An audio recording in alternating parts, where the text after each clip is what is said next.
Welcome to Computer Repair Podcast, episode number 320, White Label Hardware Services. This is our live show where we discuss the ins and outs of running your computer repair business. Our show today is brought to you by Instant House Call, remote support that is easy for you and your customers to use. This is a must-have tool with features like on-demand for your break-fix customers and unattended for managed services. You can do automatic repairs with the auto repair built-in software, and it will save you time and money when you're supporting your customers. Check it out for a free trial at instanthousecall.com. Use the offer code PODNUTS. And by BusyBench, the all-in-one management tool simplifying IT for the computer repair business with a clean and simple interface. Spend more time running your business instead of learning your management software. For a free 14-day trial, just go to busybench.com. Use the offer code PODNUTS for 30% off the life of your account. And also by Untangle, next generation firewall, the best solution for bringing powerful network security to your clients in an easy to manage and cost-effective package. Untangle's partnership program helps repair shops add cybersecurity to their services and get up and running quickly. Get started today at untangle.com/podnuts. Let me introduce the co-host with me this week. We have Anthony Remis from Remis Computer Solutions. Anthony, how you doing? Good, man. Happy Sunday. It's a relaxing day today. Awesome. Good to have you, man. Thanks. And also somebody who has not been with us in a long time, and I'm excited to have him back because he's from where I was born, and that excites me. Plus, I know it's a lot warmer there. That is Brad Torrey from TTCS Computer Services. Brad, how you doing? Hey, doing good, Jeff. I looked at the weather between us. It's only like 10 degrees warmer, maybe. We're about to get some rain and stuff. So, but yeah, I took a little personal time, and now I'm back to shaking hands, kissing babies, getting the work done. That's awesome, man. Good to have you. Excited to have you guys on the show today. And John is away for the weekend. He took the weekend off, so we will see him, I believe, next week.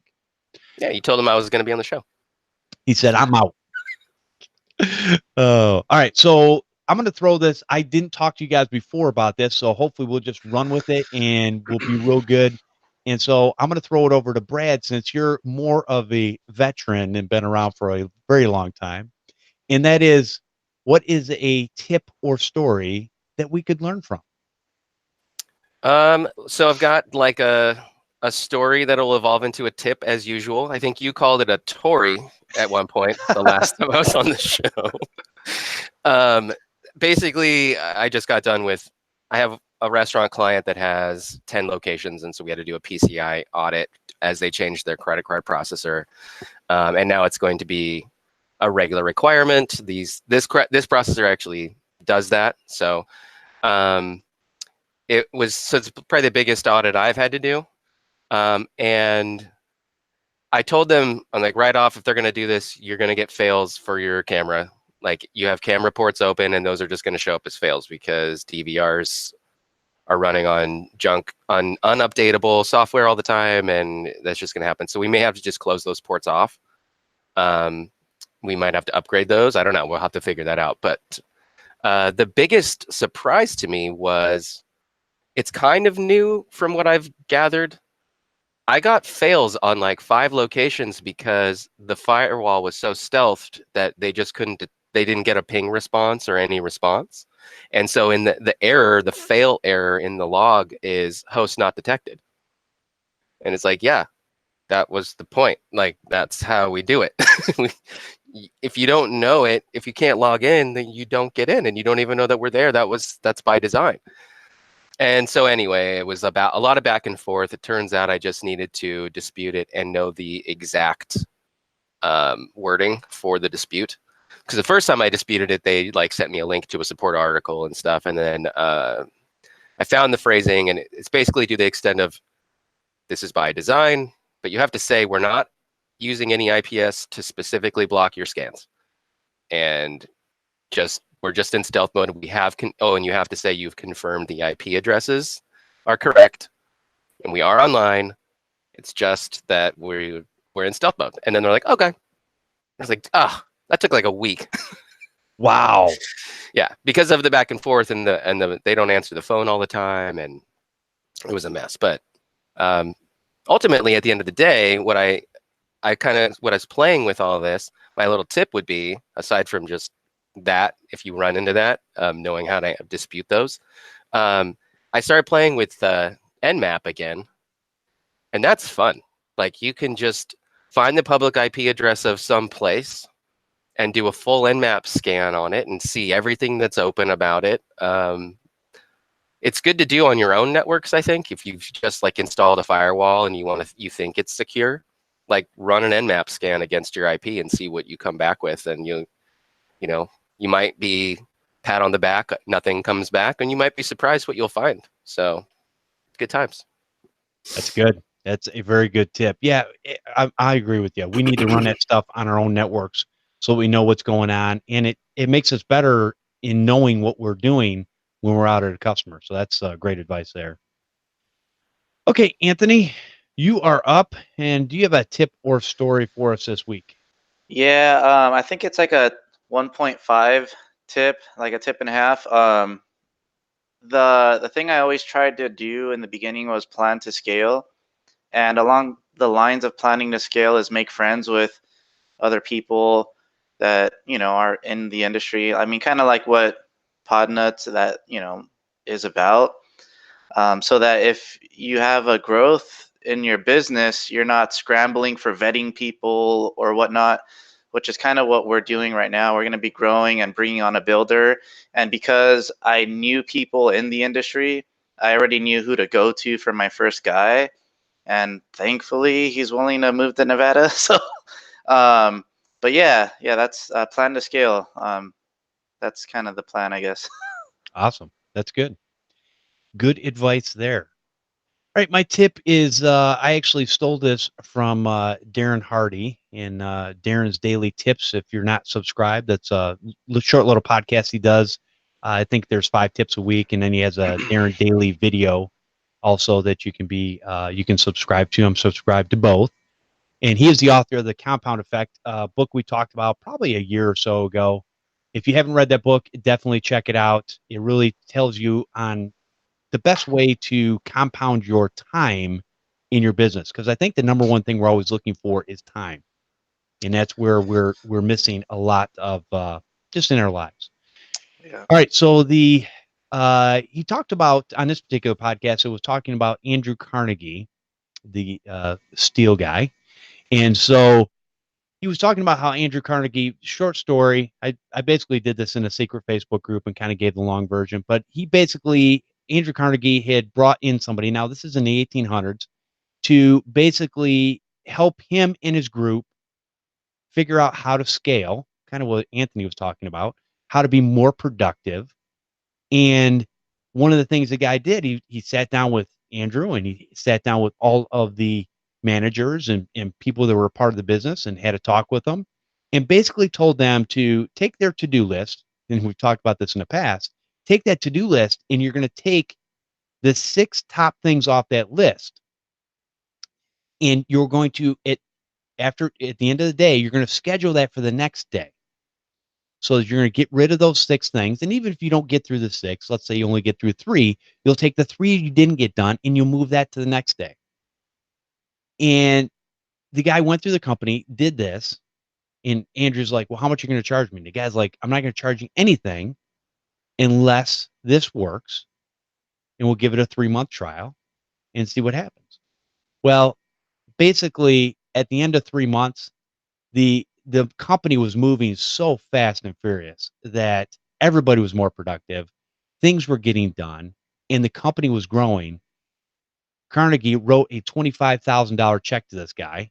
Said, here you go. Now, $25,000 back then in the 1800s was worth about $400,000 today. Dang.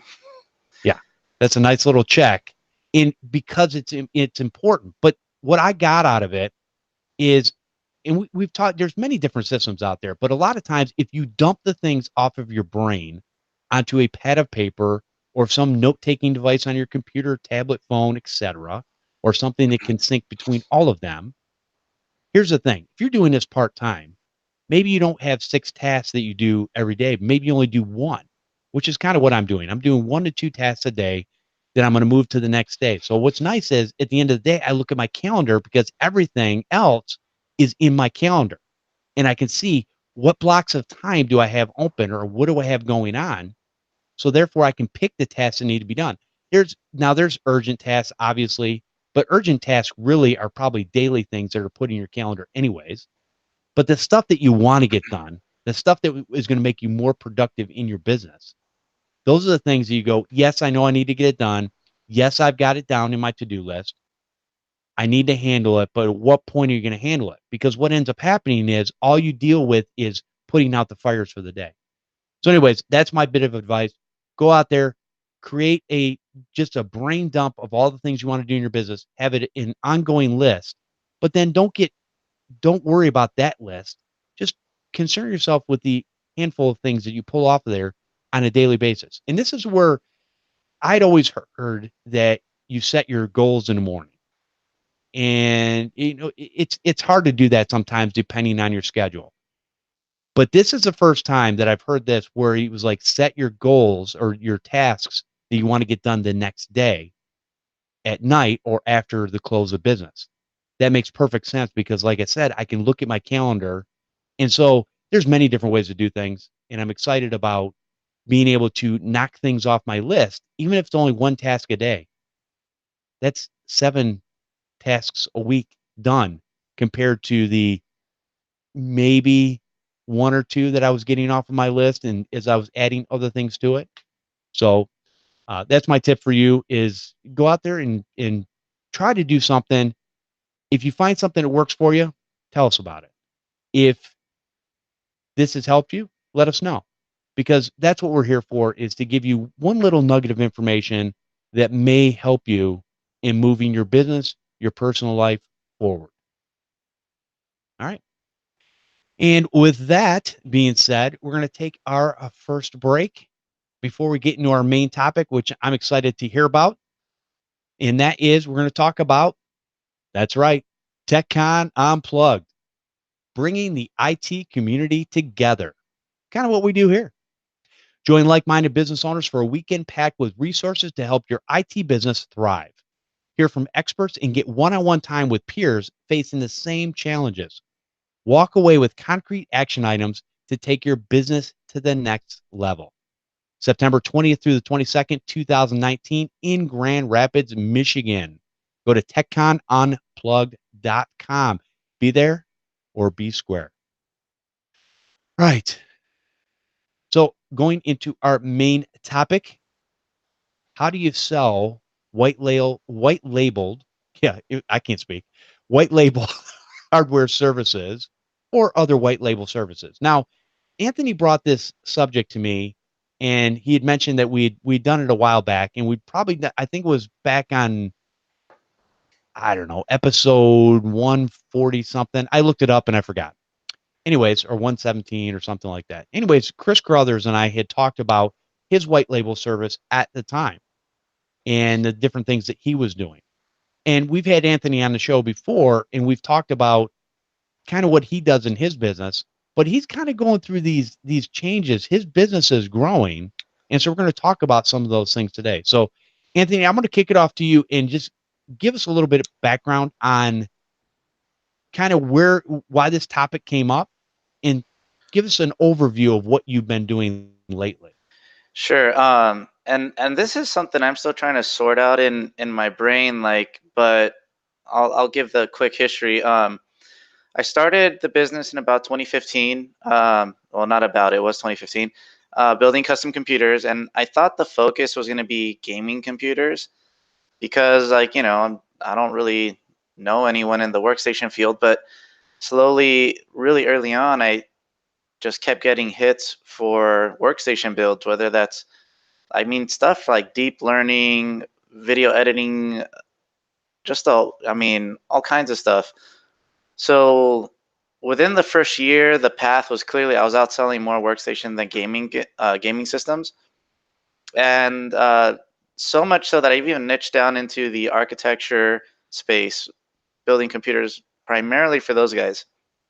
Um, Along the road last year, I started collaborating with who I technically considered a competitor of mine, and we've kind of teamed up where I've been white label building their workstations.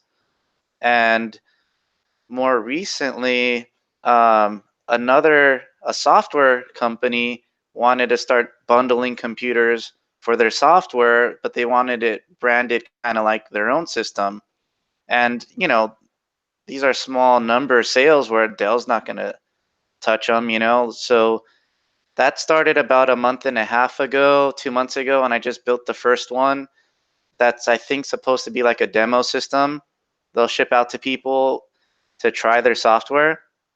And Paco LeBron actually recently, a couple weeks ago, sent me a lead, and I might be doing a full-on, completely branded, custom designed chassis for another software company who's trying to bundle hardware with their software so their users have a good experience.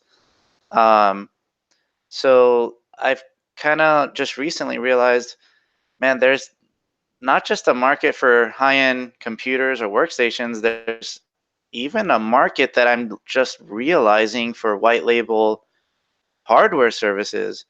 And that's kind of what I'm trying to sort out, like how do I grow that, but also supporting that. Like, I mean, white label services I'm currently shopping for are IT white label, perhaps, to offload the customer support aspect of it, so I could focus on manufacturing. I mean, that's kind of, I guess, the background and the direction, but I'm still doing one-off custom builds and, primarily workstations, but um, the real money comes in when you start doing like multiples for business owners and stuff like that. Now, Anthony, let me ask you a question. Did you think back in the day, back in 2015, when you started this thing up, did you think it was going to be something that was going to grow and that you're going to be able to make a living at? That was always the dream, but really, when you tell anyone that knows anything about computers, it's very like, well, that'd be a good hobby, but you're not going to make any money. I mean, last year I did 130 computers, which, like, I mean, that's a comfortable income right there. And um, through the white label I'm currently building for, um, they're getting picked up by a reseller. So now a corporate reseller is going to start selling them, and that could turn into, I don't know yet because it hasn't started. It'll be more like June when they'll start selling. We're going to train their salespeople in May, but that could be a 200 to 400 computer like workstation like build out a month just for that one client, and that completely changes everything. Now it's like, do we need like a legitimate like warehouse? There, like, supply chain issues could come up when you're trying to buy that many CPUs. I mean, all kinds of stuff like that. So I thought it was just, this was always the goal. I just didn't know how far it could go, really. And in 4 years, I mean, that's pretty awesome. Well, and the reason I bring that up is because a lot of people out there, and this is, people make fun of me all the time because I kind of rail on the words that we use in the industry, things like MSP, Right. managed service provider, and all these different things.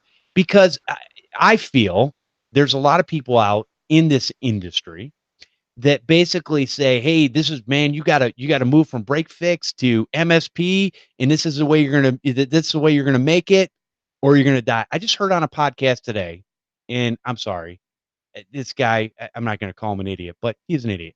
And he basically said that basically you're not going to be able to make it unless you're making 2 to 2.5 million gross revenue a year in your business.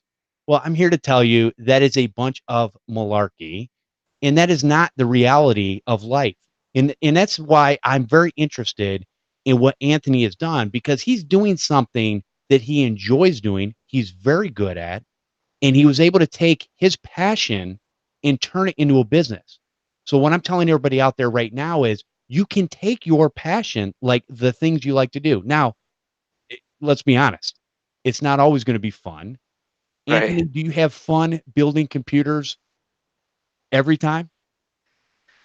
I do until it's something like this where 17 get paid for all at once, and I'm like, I could have used some of that work like last week or the week before. But and when you're building a product, you're building the same thing over and over again. So I love it, but there's definitely days where it's like, same thing again. It's monotonous. It's Right, right, and that's it. It's the ebbs and flows of the business. It's the highs and the lows. Now, I want to move over to Brad. Brad, you and Anthony quickly became friends, and kind of right. give us a background story of how that happened with what Anthony was doing when he started building these custom machines way back when. Well, we definitely met because Anthony heard me on Podnuts and could tell that we lived like in the same county, and so he just reached out, and he was just he'd been building PCs, but he was just getting started trying to make it a business, and so he's like, hey, let's be friends, and we're like, okay, let's go get coffee, and so we did that, and we had he got picked up as the builder for an architect, and they were looking for a network support IT guy, and so he referred me, and then we worked together on that client. And so whenever anything comes up, we shoot each other like, hey, do you want me to do a referral for you on this one? Do you want that? So we've hung out, we've had dinner, we've had coffee, we are friends, but I just respect the heck out of his builds, and his expertise. And if anyone's got a project, the software, you're talking about architectural software or engineering software or gaming or, whatever, this stuff evolves at the speed of light. And people are like, okay, well, what should I be building, or what do I need? And I go, I don't know. Let's ask the person who actually knows this. And so I refer to Anthony on a lot of things. And just on the topic of like, when we brought up this topic of white label hardware stuff, what I thought of was, in all aspects, I try to think of like this one core philosophy, and that is the right person for the job should be doing the job. Could I build a computer? Sure, no problem. I could walk into a computer store and like just pick off the shelf, and I could build a functioning computer, no problem. Would it be the best computer for the money that I spent? I don't know. I might get lucky. Anthony lives in the world, and he does it so well, and his work is better than mine could ever be, even actually if I were to dedicate everything to it. But that's the thing. I'm best at doing the network support and doing that. Anthony is exceptionally good and the best at building computers. I've seen a lot of, you walk into a client office and they've got a PC that was definitely custom built, and the person who built it tried to like brand it. They like customized the case in some way, so it was like, a Rick's PC guy build, whatever it was, or whatever their brand name is. But you can tell that it was just a home built computer, and I'm sure it was adequately built. But if you look at the branding kind of potential of working with someone that's like their job, Anthony, you should definitely include in the links a couple of your Instagram photos of some of your co-branded machines if you're allowed to. I know that there's one from like at least I think it was more than a year ago. It's from I can't say it, but you know what I'm talking about. It's from a major corporate brand that asked you to build two, one for a promo and one for, yeah. If you Right, could throw that right. in the show notes, that thing was glorious. And it's like, okay, so anything's possible if you know how to do it. And Anthony knows how to do it. And if you want, you know what I mean? Like, That anyway. was Yeah, that was a Bud Light Yeah, there you go. giveaway computer. Yes, that's what I'm talking about. It was really cool looking, and like the internals and the customizations to the case, like it got painted and branded and everything, glorious. If I was looking for, I do a lot of restaurants now, so I don't get to build, sell computers very much anymore. I just support the POS systems. But like, if I wanted to get into the like selling PCs, I would just have Anthony build them, and I would brand them with my logos and stuff, and shave a little bit on my margin for the building, but the result would be so much better. I agree. I'll tell you, if anybody's ever watched Anthony build a computer, Anthony, I believe you have some YouTube videos out there that show you building machines. Correct. Okay. And I've sat there and watched some of his videos. Now, he instructed me on the things that I should buy, and we talked about what I kind of wanted to do for my latest build, and that worked out really good. But I'm going to tell you, the time and energy. Well, number one, he saved me a lot of time in, hey, here's the 2 different versions you could get, and maybe here's kind of where you want to go. So I was able to make a decision on what I wanted to buy fairly simply. And once I did, it probably took me all weekend, like all of Saturday. I swear it was at least 16 hours. And I've seen him do these builds in like, 2 hours. It's ridiculous. So now, does mine look as good as his? Absolutely not. It's close, but it's not as good as his. And I Did just a good job though. it's I like it because the things that he taught me in his videos on cable routing and all that kind of stuff, this thing is, there's no wire showing anywhere. I'm like going, I'm so giddy because, and there's no spinning hard drives. I got 2 hard drives hiding in the back, and I got one hiding underneath the motherboard. It's a beautiful machine. The biggest thing in there is the freaking video card, and that thing's huge. But everything's cool on the system. It runs. He helped me overclock this 5 gigahertz. I've been running at 5 gigahertz the whole time, and it runs flawlessly. No issues whatsoever. I'm able to do these live streams. I'm able to play the video games I want. Now, what I'm discovering lately is that video games, some of them are written very poorly, but that has nothing to do with the machine. So uh, Anthony, now when you started thinking about expanding your business and growing, and you kind of started working with Brad a little bit, and you started doing the white label stuff, uh, what was your initial thought when somebody said, hey, I want you to build a computer for this white label, or, as a white label service, because we're going to brand it with our brand and we're going to sell them? I mean, what was your thought process at the time? It was rather interesting. Really quickly, I'll touch like Brad's incorporation, like meeting. That was such a huge deal because I knew what I did good, and I knew I didn't do like, IT services weren't my thing. So that was kind of like an example of like outsourcing, and yeah, we became great friends through that. Um, Regarding the first experience I had doing the white label, it was interesting because we met through a mutual contact in the industry. Like, it was an Autodesk trainer and consultant. He got us together, and my first thought was I completely knew who they were. Like, they were one of the 2 people that I thought I was directly competing against, and rather than being prideful about it, I'm like, this could be a good opportunity for both of us, actually. I mean, I don't. Their company name is on the box, not mine, but I'm basically gonna slowly get incorporated into their business, and I'll still be allowed to do my own. Um, but I guess to answer the question, there were a lot of challenges that came afterwards, but it was actually, I just saw it as a good opportunity.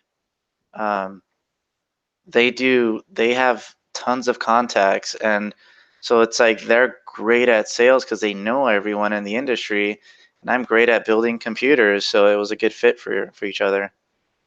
Well, that's another thing I want to bring up, because you look at a lot of times we talk about, people are talking about, how do I get business? How do I get business? How do I get business?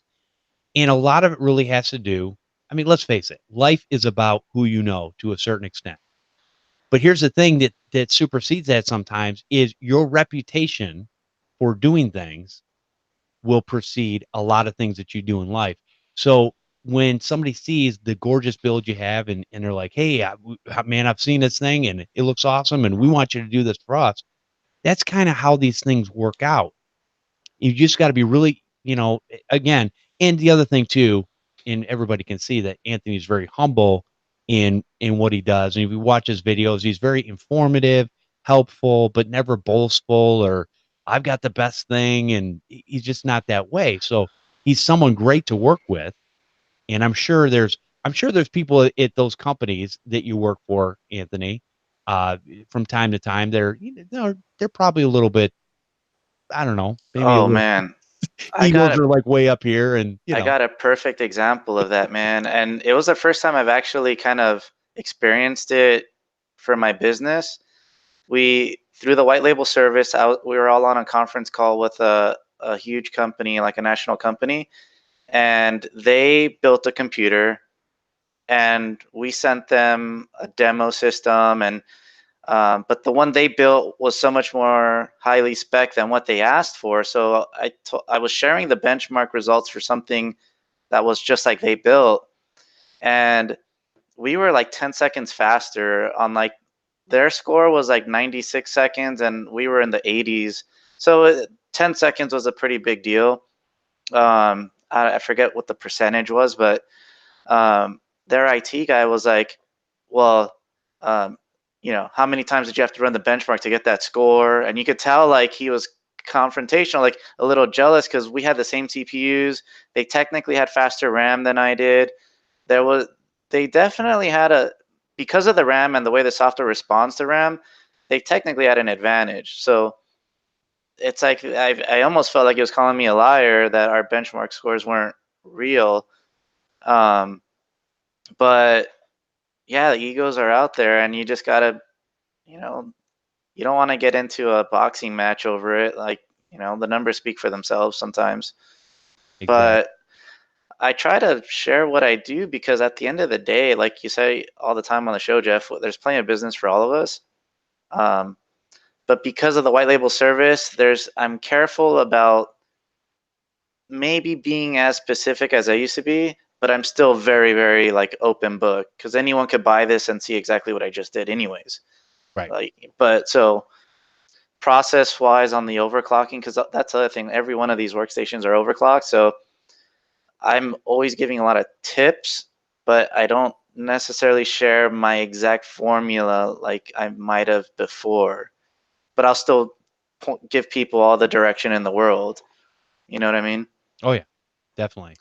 Well, that's the funny thing. You can run when you think about benchmarks, and there's people out there that will basically freeze their chips on their video cards, their CPUs, and run these crazy benchmarks, and they'll have to Right. run over and over and over again. Well, I can tell you right now, I ran a 3D Mark on this particular machine, and basically, it doesn't really matter. It runs great. It does what I need it to do, and according to Yeah. 3D Mark, I'm 97% better than all the other computers out there. So Right.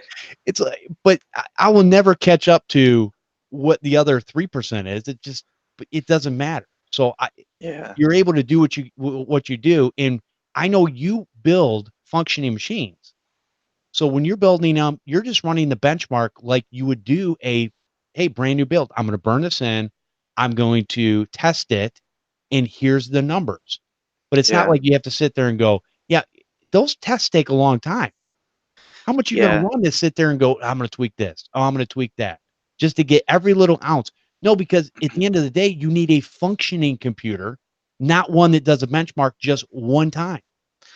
Yeah, the huge thing was repeatability and scaling the computer. So there's some specs I would have maybe even gone higher on, like RAM specifically, but the market fluctuates all the time with RAM. So we've scaled back RAM to something that's always available. It's still well over what you could get like at Dell or HP, and even a lot of gaming companies. But there's certain things you have to dial back. And look, if I want to build a benchmark queen, I can. And but it's like when you're scaling a product, you got to make sure you can actually get the parts. And because we did the homework, now going into this reseller deal, it's like, okay, well, we have a product that can scale, but the worry I have right now is actually Intel CPUs, being able to buy as many as we need. Yeah, I know like Azrock told me specifically, like you may need to start selling AMD because I don't know if you'll be able to get that many Intel CPUs. So I just though, Crazy. yeah, Intel's supposed to be relieving their shortages by the end of the year, so I think we'll be okay. But I've never purchased 200 CPUs a month, so I don't know what difficulties we might face with that. But Well, um, in that 8086 that I bought, I basically it failed on me 38 days after I had it. And and it wasn't, oh, I mean, it wasn't delidded or anything. no, it was, So yeah. I mean, I didn't do any. I mean, I don't even think I had overclocked it yet. I was just running it, and it just was running like garbage. So, um, and that took. Actually, I got that back fairly quickly. It cost me another $25, but I was able to get it back in a couple of days. But I remember when I contacted them, they were like going, "Oh, we don't know if we have any of these on the shelf." I'm like, seriously? So, and then I've started and I was talking to Anthony during his time and there was a shortage. So yeah, this stuff fluctuates and you definitely have to pre-plan. So that's one good thing. Brad, now I want to, when you were working with Anthony and kind of, when you think about what, let's put it this way, when you think about white label services or hardware services, how did it benefit you to have somebody in your corner that basically could do that stuff? And how did it make your life easier running your business? Well, I always find that time is, obviously everybody knows, like time is the most precious resource. Unit tasking doesn't work for me. I don't. So sitting and building a computer is actually something that's kind of excruciating for me to do because that's the only thing that I can be doing right now. And that drives me crazy. So just being able to go, hey, yeah, you want the best computer that you've ever used? This is what you want.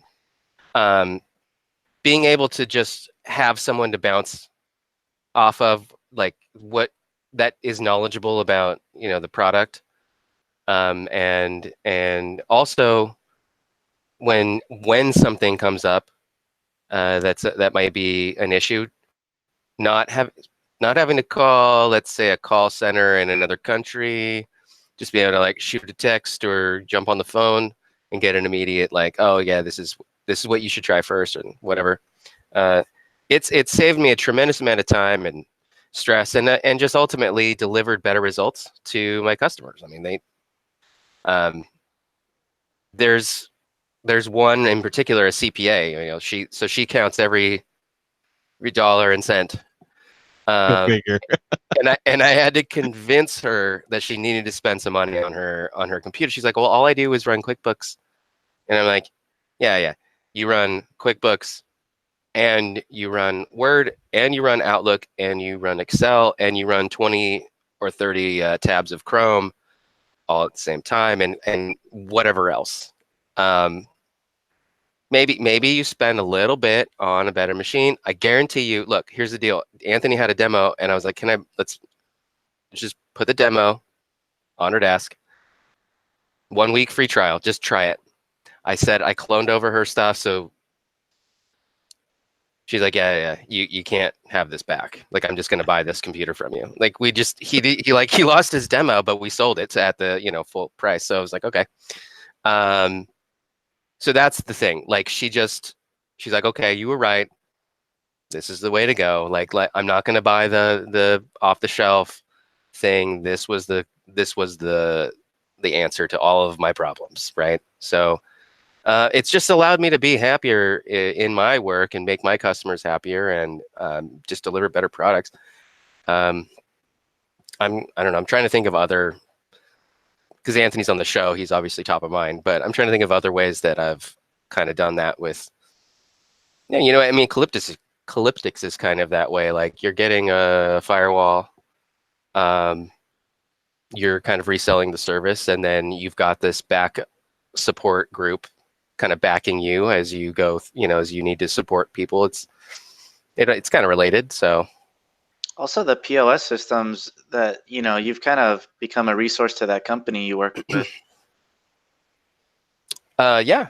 I have a kind of a friendly partnership with the local big boys that do restaurant support, and so like when something comes up that they don't really have the resources to resolve, they refer them to me, and it's a pretty cool relationship.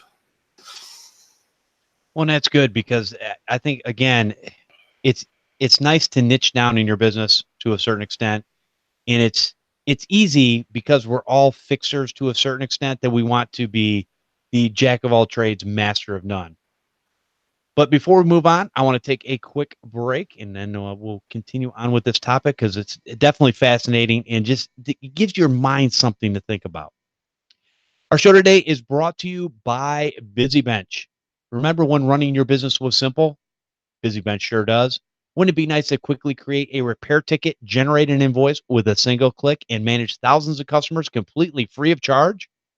BusyBench thinks you will enjoy adding an unlimited number of customers, invoices, estimates, and inventory items so much you might forget we have paid features too. But don't worry, when your business grows and you need things like SLA alerts, payment processing, and recurring subscriptions, BusyBench will be with you every step of the way. Turn a ticket into an invoice with a single click. If you added inventory items to a ticket, they will be added to the invoice as well. The new invoicing module allows you to track when a customer opens an invoice and determines when it is viewed. Additionally, customers can pay that same invoice online. Manage your assets with predefined metrics and customization options. Easily track everything from customer serial numbers to login passwords and device details from a single location. Receive daily digest recapping all of your activities, such as tickets created, invoices generated, and payments received. See actually what you're doing in your business. Go to busybench.com and start your free account today. When you decide to upgrade and use the offer code PODNUTS for 30% off the life of your account. We thank BusyBench for sponsoring today's show. All right. And just on that quick ad there, I have a buddy who owns his family business for the last 40 years has been instrument repair, like locally, and so they do all like the schools, band instruments, and all that stuff. And he's still doing handwritten tickets. I mean, that's he's taking over the shop now for his father, and he's like, what do I do to like, do a computer like something? He doesn't even know. He's like, I just computers, please. And I've been looking into it, and I think I'm going to refer him to BusyBench and help him set that up and see how that works. But it looks like it'll work for like even just a repair shop that's not a computer repair shop. Yeah, absolutely.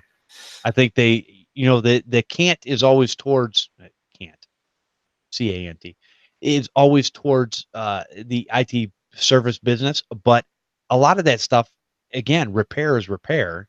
Yeah, it relates. So, and if it works, it's a nice situation. All right. So, Anthony, so what types of things, when you brought this subject to us, what types of things did you want to talk about? And kind of where are you at in the growth spurt right now of some of the things you're thinking about when it comes to the white label hardware services, and where do we go from here? Really, my main goal was actually just to brainstorm out loud in a way to see maybe how the community responds to you because I think this crosses boundaries into even computer repair. I think it's been on the show before where someone partnered up with a local iPhone repair company. So they kind of, even though they'd get dropped off at their computer shop, he had a local partnership. So I want to kind of share that this can be a topic for just anybody, not just like, hey, I'm building computers but right now the focus has been like the people I need to hire, like trying to find like people that are good, but outsourcing, like how do we compete with Dell, who has like you know uh, response where they could be at your business the next day or two. We've had previously incentives for people to have like a spare system, like hey, if you buy 10 you get a backup one, and as long as you don't deploy it, you don't need to pay for it. But now that we have the reseller deal coming in, it's kind of like, well, we need to kind of get on field technicians. Like, how does Dell do it? And I know there's white label services that have been on the show. So looking at that, do we want to keep, how much of the service aspect do we want to keep in-house the repair I'd love to keep in house, but can we keep up in the first few months? So will I have to send repairs out to people I trust? So that's, we don't really know, because the expectation is maybe they'll do 40 to 80 right out the gate, and I'm like, okay, that's not bad. But if it turns into the 200 or 400 that they think it could be, that's like, all right, we're gonna have to probably outsource a lot immediately until we could rein everything back in. But so someone I kind of looked for was Chris Crothers, and I noticed he's not, I think has a, he was working, it wasn't his own business on LinkedIn, but he did help point me in the right direction. I had some software customization questions he helped me sort out, and I've just been reaching into my contacts book, kind of asking people, are they available to build computers? Are they willing to travel? Kind of stuff like that. And these are all people that I've been cultivating relationships with for the past 4 years. So I'm not necessarily having to meet someone new. I'm kind of willing to bring people in. Like, dude, if we're doing 200 a month, we could afford to fly someone in and put them in an Airbnb or something. You know what I mean? Like, because we need to get the orders done. So I don't want to drown in opportunity. So there's been kind of plan Bs and Cs, just finding people that are competent. So one of the things that just came to my mind as we're sitting here talking, having this conversation, is that what about you could actually, if you think about this business and a lot of this stuff you ship off anyways, you could actually ship parts or have parts shipped to a person at their home or business or whatever it might be. They could build that machine and then ship it back out. And that takes Right. that takes a lot of the logistics off of it, because you can ship anywhere in the United States for about the same amount of money, no matter where you're shipping to, really. Yeah, if it's ground, it's pretty affordable. That was a key aspect when we were standardizing the workstations, is we needed to get them down, and we need to get them small. While these are full ATX motherboards, the chassis is like, it's just under 15 inches tall. So the shipping box is 18 by 18 by 11, which, dude, that's a godsend when you're shipping. I mean, it could be an 18-core dual video card system that could fit in there. So the biggest problem we have is that because all of our workstations are overclocked, there's such a necessity for a lot of like stress testing and stuff. So it would be easier to probably bring people to us. But the service aspect, if the repairs has been the thing I've been considering, like, all right, well, it's already been built. I mean, if it's like a motherboard replacement, there's people I know locally that I could send these directly to, that could do the repair. I could give it the quality assurance checkbox and then ship them back out. But I mean, if I could have my way, what literally I would only do is just R&D. I love the experimenting part. So I want to build the support staff around me that I could just kind of oversee manufacturing, oversee, the actual service aspect. Because I mean, there's guys like you and Brad that know so much more about Windows than I do. So I know Brad won't leave California, but I mean, stuff like, Nope. do we need our like, let's say we hire somebody, do they need to live in Nevada? Not really, if they're just doing support. So there's a lot of things we're kind of thinking about. It's still very much a brainstorm, because planning for 40 or 200 is such a wild difference. We can't like hire 3 people based on like, hey, we might do 2 to 400 a month. Like, so the first few months are gonna be real scary and interesting. Well, I think the biggest thing is, and I know you probably already have a lot of this in place, is make sure that you have your processes in place Oh yeah. so that you can basically, because when I think about even a stress testing and stuff like that, I mean, let's be honest. You do a beautiful job at building machines, and I'm sure you do a great job at supporting the machines. And I'm not saying that any monkey could basically build a machine, but you could teach a lot of people how to build a machine the way that you do it, to stress test it and do the things like that. Or like you said, if they're bringing it in for a support call, maybe they're local, they go pick it up and they go, yeah, this is what's wrong with it. They at least have somebody they can confer with you and go, hey, this is what's going on. You go, yeah, I think it's this. Because I know when I approached you on the CPU, I'm like, dude, it's been it's been probably almost 20 years since I've had a CPU fail. And so I'm like going, this is so weird. And the only thing you can do, and this is what sucks with CPUs, I went and bought a Core i3, threw it in. Yep, that was my problem. All the problems went away. I was able to I actually did one of the shows with that Core i3 and it ran fine for what it was. It's a $150 processor or whatever. And it was fine, whatever. And then I was able to get the other one returned. So I wasn't down. But yes, stuff like that's hard to diagnose. But when it comes to a motherboard, they're usually either on or off. Maybe there's portions of it that are failing, but generally they're either working or they're not. One thing I'm trying to sort out in my head right now is because like literally if there is an issue, I'm available for these service calls. It's what level of phone support do we want to offer before we just ship the system back? And even on-site, like that was the word I was searching for earlier. Even on-site, like how much on-site do I really want to happen? And then thirdly, since we're very standardized, maybe we ship out a loaner that they just drop their M.2 into, and there's a lot of things I'm thinking about, and this could eventually turn into a massive thing where, hey, you're not literally buying the computer, you're leasing it from us. So if it fails, you're just getting another one, and it doesn't have to be new because it's like it's a reoccurrence. Like, you might get upgraded every 2 years. I mean, there's so much potential for the direction this could all go. Hold on a sec. And while he's taking a break with his young child, Brad, so I want your 2 cents on this too. I want you to weigh in. And what are some of the things that you think about when Anthony's talking about scaling this white label hardware service? Well, it's a lot.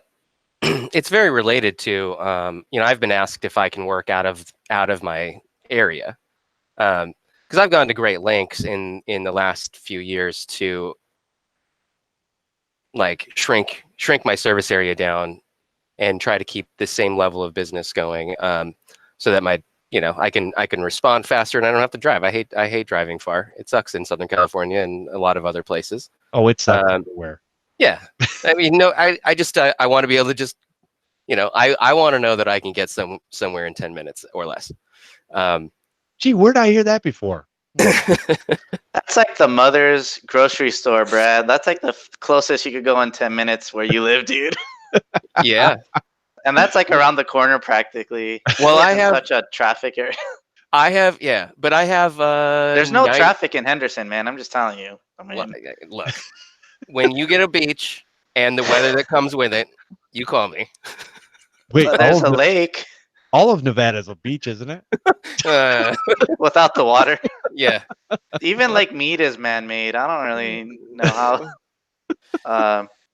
I think the MGM has a beach, or one of the resorts. Oh yeah. Oh, they do. One of them does. Yeah. No. Anyway, so yeah, but people ask me if I can, like, oh, can you service San Diego? Can you service Ohio? Like, we want to do the, something, and I'm like, well, yeah, I can find a way, but I got to find someone I can trust and I can partner with, and it may be someone I've never even met face to face.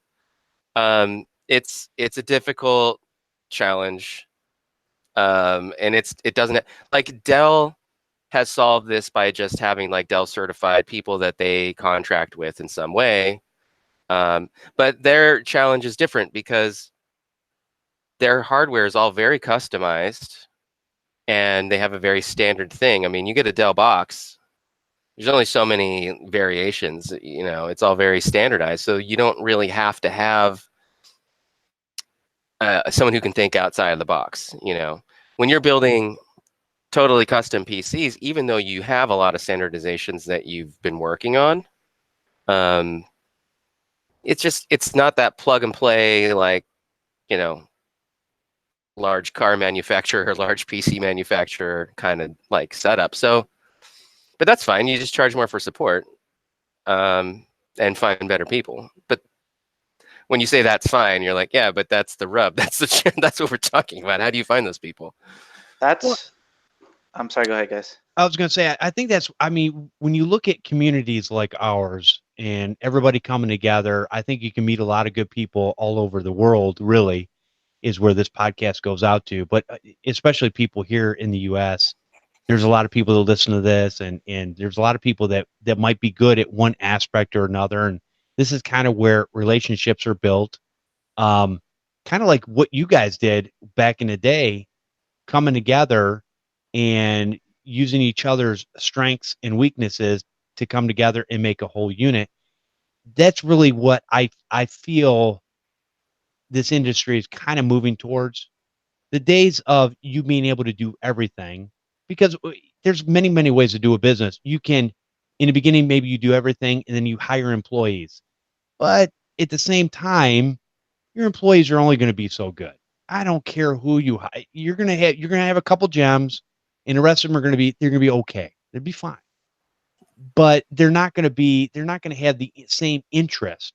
So when you talk about collaboration and coming together and taking someone's passion and being able to build that in your business, there's a lot to be said for that. And I think a lot of people miss that. They go, again, it comes back to, well, you got to do it this way. And I'm here to say, no, you don't. And I like the ideas that are going around in your head, Anthony, of, man, you've got some great ideas. Leasing, loaners, all these different things that you can do to make this work. And let's be honest, even Dell support.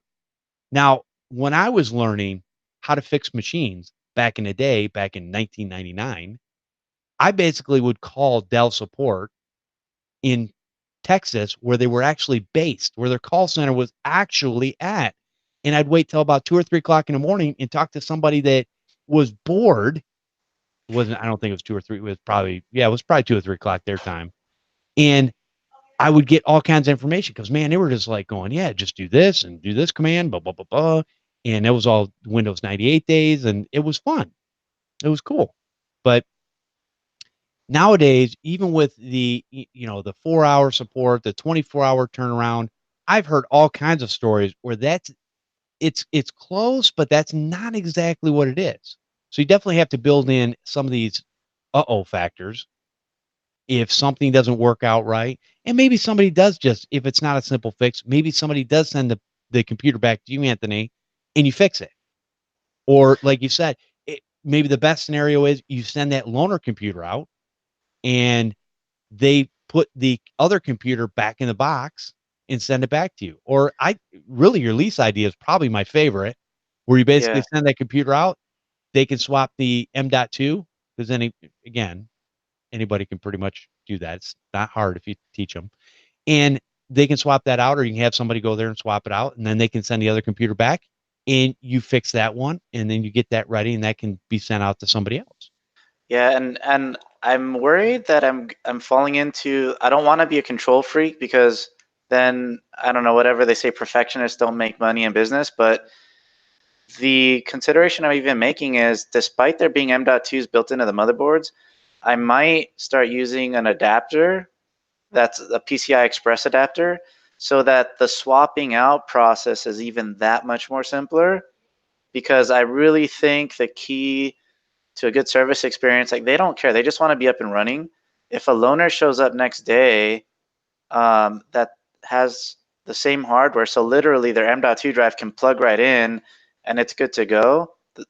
All right, Windows might not be activated, but it'll get them through a week or so or whatever. I think that might be the way I'm leaning, which is completely different to what IT people are used to.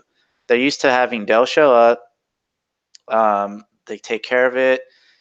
And the other thing too, I've noticed, I like professional IT departments I feel like they treat these computers like it's like a three-wheeled car or something. Like they don't know what to do with them when they show up. And I'm like, dude, it's just a computer. It's just a fast one. Like a Ferrari has four wheels, like a Ford does. Um, so we've had a lot of our support issues. Our IT department's using their same image from a couple of years ago that has the wrong chipset drivers and everything.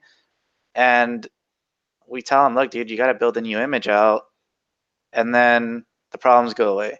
So thankfully, the percentage of broken systems are extremely low, but I want to get ahead of that jump because that could quickly become an issue if we don't plan for it when we're dealing in high numbers.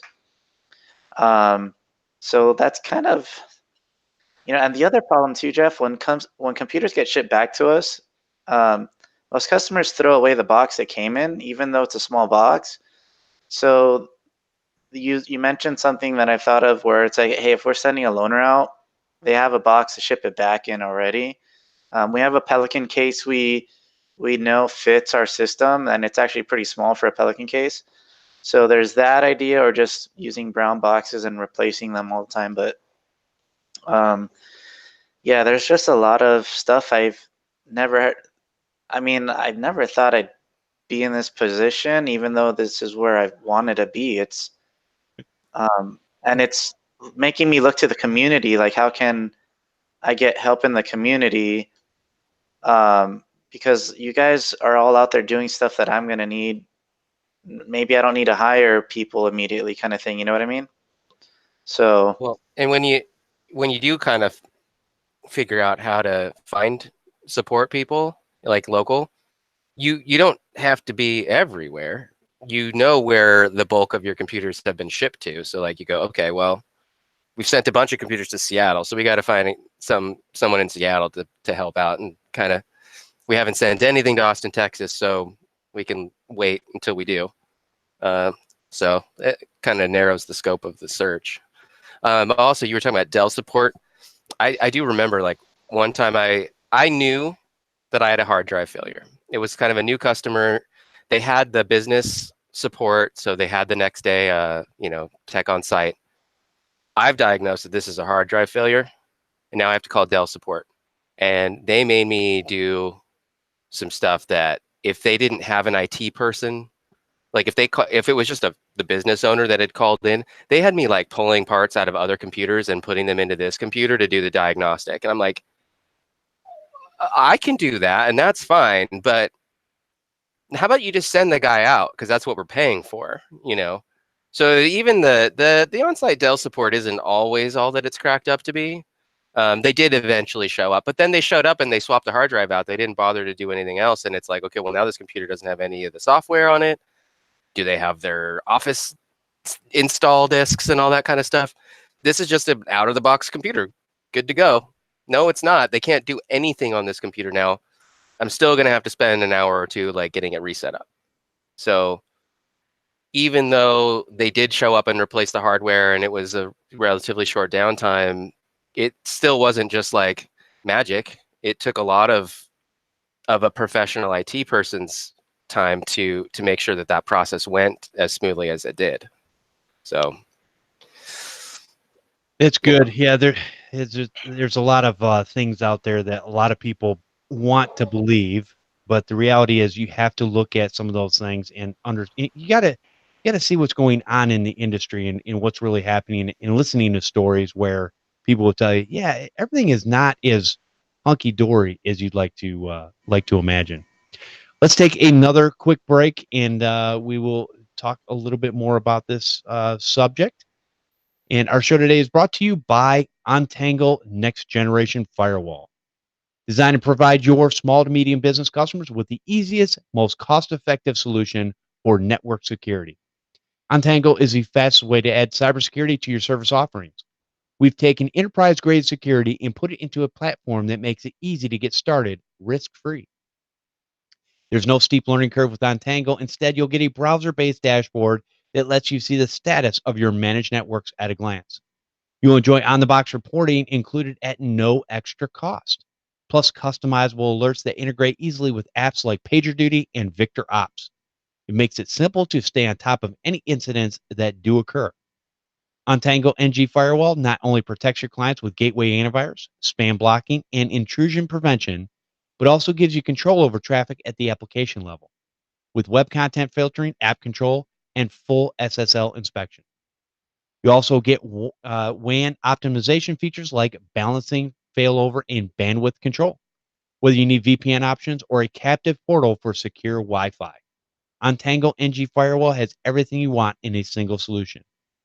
With lots of freebies like centralized management with zero-touch provisioning and a cloud threat intelligence scan for a second layer of defense included at no extra cost, there's no better choice than Untangle for getting visibility into and control over network traffic, helping your clients safely connect to the internet for their business-critical applications. Visit untangle.com/podnuts today to get a free no-obligation trial of NG Firewall and save 15% on any purchase with promo code PodNuts. I want to thank Untangle for being a sponsor of today's show. All right.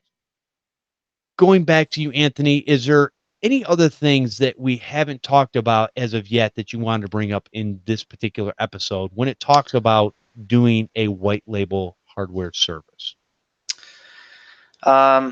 Really, the biggest thing right now is just like, how do I find these people that are needing? Because right now it's kind of just been either Paco's referral or the other client saw me on a web page. The chassis manufacturer I use, they were using some of our builds for marketing, and that's how he found me. So I'm like, how do I seek these customers? Because this could potentially be a whole nother, like Remis Computer Solutions could remain doing white label, and then I could offer a more custom tailored experience to my original collaboration. We're probably going to have to do something more like salary eventually, but I don't know. It's like, it's kind of just brainstorming really right now. And I think it could hopefully help people figure out how can they, send out some of their work. Because I mean, even the coffee shops don't. How many coffee shops roast their own beans? Like, they're outsourcing that process if you look at it that way too. So I don't know. That's good. And Brad, what's your thoughts on anything we've talked about, or any of your thoughts on the whole white label hardware service that maybe we haven't touched on as of yet? No, I mean, I think as far as like finding the support, that's just, I don't know. Like, I think you just got to start doing research, maybe even target an area and maybe start looking at Yelp or something. And I mean, really the Podnuts community needs to start moving westward, because this network is actually, it's pretty saturated in like the Midwest and East Coast areas. Not a lot of people over here. Come on, people. Get over here and start participating, because this is a great network. Like, this is where, if you're a participant in this community, I've met a lot of you guys at Chicago and whatever. Haven't met anyone who I wouldn't want to associate with. You know what I mean? So this is the kind of network that you got to tap into. But and then kind of going back to like building something like this, to Anthony's credit, I mean, we all, a lot of us probably sort of shy away from social media, or we use it to like network with maybe each other, but we're not big on. Anthony built a lot of his business on Instagram. I mean, he just was posting stuff, doing these video, hey, watch me build a computer, and then, do a live stream and all that kind of stuff. That really got him all the attention in the world. And that really helped. But yeah, as far as building a support network, I haven't solved the problem. I don't know. Well, I think too, once we get to the end of the show here, we'll definitely talk about some of the ways that Anthony can be contacted, and hopefully, I mean, there's well over 2,000 people that listen to this show. on a weekly basis. So there's a lot of people out there, and there's a lot of people out there that probably think maybe they don't know how to do certain things, or they're not as smart as the, I don't want to say smart, or they're not as versed as the people that come on the show. And this is the thing I've said since the beginning, is that everybody has something to share. Everybody is good at their own thing, and we can all be taught something new. One of the things I always say is, when somebody says, well, you can't teach an old dog new tricks. And I just look at him and go, well, you can't teach a dead dog nothing. So, and everybody can always learn. And there's a lot of smart, intelligent people. Obviously, if you're listening to the show, you're smart and intelligent. I'm gonna assume that. But no, there's a lot of people out there, and I've met a lot of you. I've talked to a lot of you. A lot have come on the shows over the years, and it's been a great experience, man. I hear new things all the time. The number one thing that people will say before they come on the show is they'll be like, "Oh, man, I don't know how we're going to fill an hour. I don't know how we're going to fill 40 minutes." Next thing you know, it's like, "Oh man, we just went over an hour. It's a long show. It is what it is." And then I like to talk too much, so it all works out. But there's a lot of people out there that are good at doing certain things, and maybe you just haven't spoke up yet. I would love to hear, get in contact with Anthony. Anthony is an open book when it comes to this stuff. He'll share his knowledge with you. Now, obviously, you can't monopolize all of his time. That's my job. But but you can definitely reach out to him and go, hey, if you ever need anything, or this is what I do. Maybe I'm good at this type of support, or I'm good at building this type of system, or whatever. Because it always it irritates me when people will go, and just like they told Anthony back, oh, you can't make this this can't be a legitimate business. You can't do that. Well, it's funny because you start listening to the MSP podcast now, and now all the big wigs are going, oh yeah, this high end workstation stuff. That's the next thing. No, it's not the next thing. It's been around for a long time. It's just that not everybody takes a piece of that market, and that's okay. Because the guys like Anthony that have a passion for it and enjoy it, they're going to go out there and they're going to get that, and they're going to make it work for them. And that's basically the point I'm making, is that you can make anything work for you, because there's one of you and you're good at a select amount of things. You're not good at everything. None of us are. We wish we were, but we're not. So, and not only that, not even if we're good at something, but we don't like doing it, that's no fun either. So pick something you like to do, get really good at it, and let people show it to people. Get on the IG or whatever they're calling that stupid thing nowadays. Social media. I love social media. I don't know what you're talking about. Exactly. Instagram. Yeah. I do want to say though, Jeff, when I messaged you about the white label stuff, I was like, this will be a great topic for Jeff to discuss with somebody. And then you like immediately offered like, oh great, when can you be on the show? I'm like, oh, but my previous experience being on the show, I'm like, screw it. Well, excuse me, that's as vulgar as I'll get. All right, screw it. Like, we'll just figure it out, because it's fun being on here. I clearly don't have all the answers to the questions I'm asking right now, but this could spark conversation among other people in our situation, and this could evolve the community.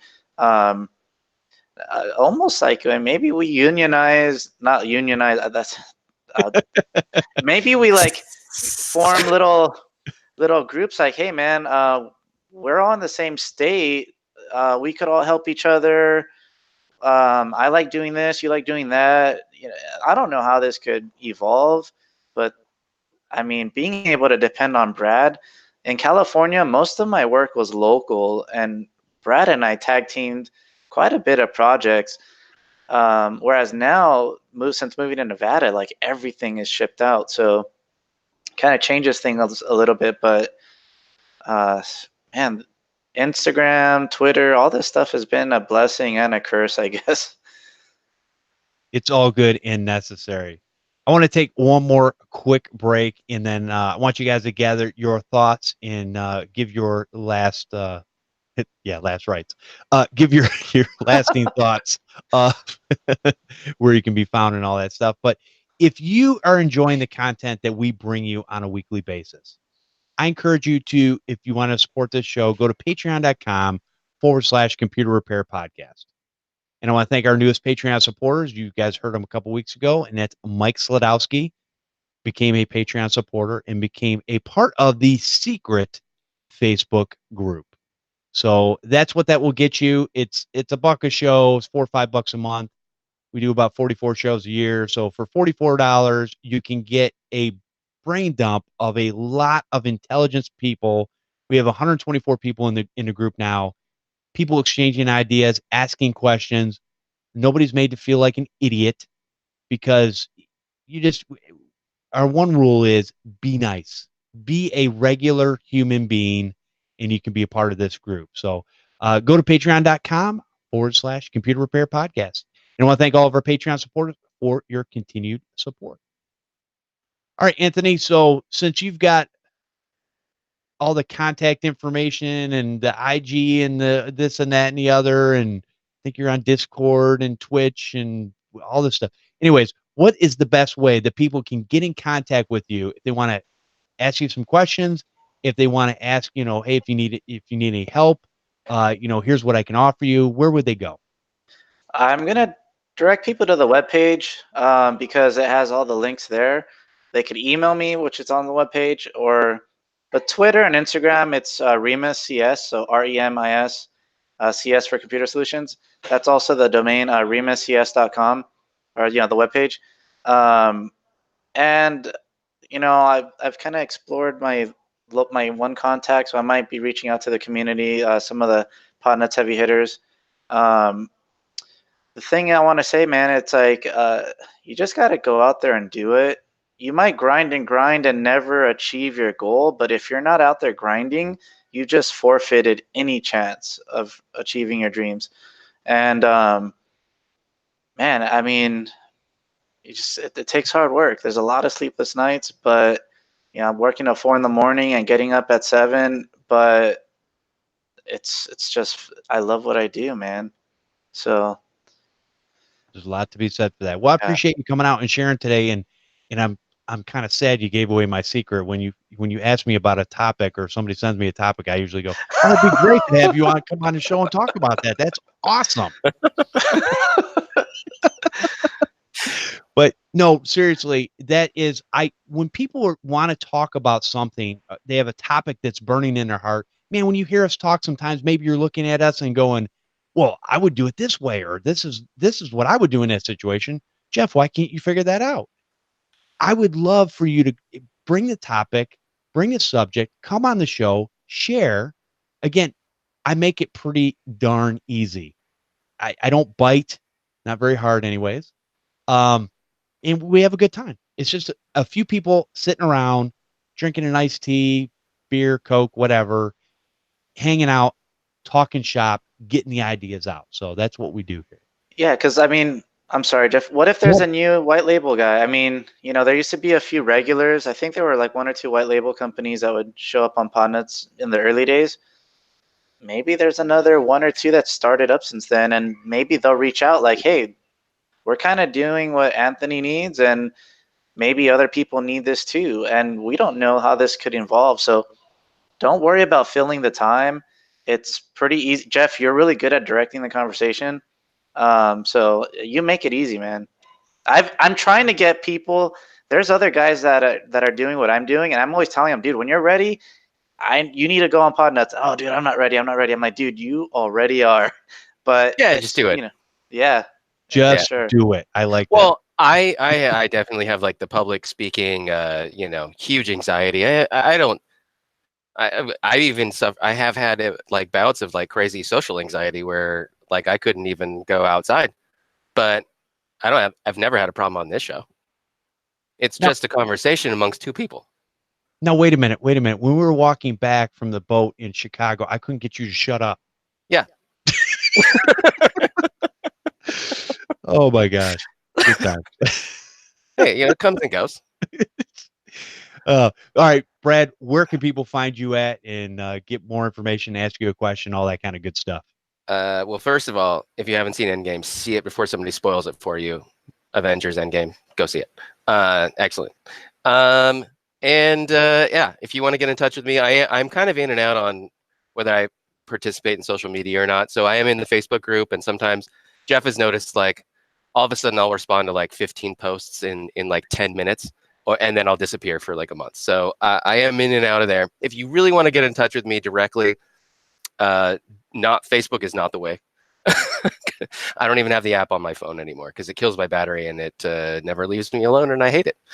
But Brad at TTCScomputerservices.com will always get me because that's my business email and I have to keep on top of it. So if you want to get in touch with me, that's the way. Awesome. Well, I appreciate you coming out and sharing with us today. It's been a long time, and I was excited to have you back. And what a great dynamic duo we had with you guys throwing the information back and forth. So I definitely appreciate it. All right. Let's see. If I want to put this out. Support Eric Ardini. We had a 24-hour marathon a couple weeks ago, and I still want to put that there's a need out there. Eric Ardini he lost his battle with cancer, and I'm going to put the link in the show notes. But help Eric Ardini and family on his GoFundMe page. I just want to put that out there every week so that they can get any help with that. Obviously, even when somebody passes, things don't go away. So with that, come join us live for the Computer Repair Podcast every Sunday at 4 p.m. Eastern over podnuts.com/CRP Live. Join in on the conversation by hanging out in the chat room. You can send an email to podnuts@podnuts.com or leave a voicemail at 734-335-1000. I want to thank everyone for listening and subscribing to the show. We'll see you next time on the Computer Repair Podcast.